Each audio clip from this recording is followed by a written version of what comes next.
नमस्कार विद्यार्थी मित्रांनो, माझ्या चॅनलमध्ये तुम्हा सर्वांचे खूप खूप स्वागत आहे.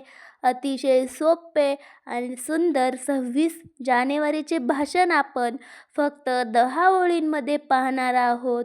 तर भाषण कसं वाटतंय सांगायला विसरू नका. चला तर मग आपण 26 जानेवारीचं सोपं आणि सुंदर भाषण सुरुवात करूया. तर सर्वांना माझा नमस्कार. सर्वांना माझा नमस्कार. माझे नाव क्रांती आहे. आज 26 जानेवारी आहे. आपण प्रजासत्ताक दिन साजरा करीत आहोत. सर्वांना प्रजासत्ताक दिनाच्या हार्दिक शुभेच्छा.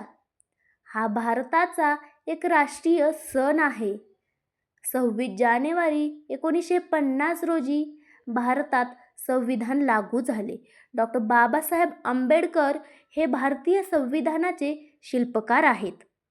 संविधानामुळे आपल्याला हक्क व अधिकार मिळाले. हा दिवस आपल्याला एकता आणि बंधुत्वाची शिकवण देतो. जय हिंद, जय भारत. धन्यवाद. कसं वाटलं आजचं भाषण? एक छानशी कमेंट करून नक्की सांगा आणि भेटूयात उद्या. बाय.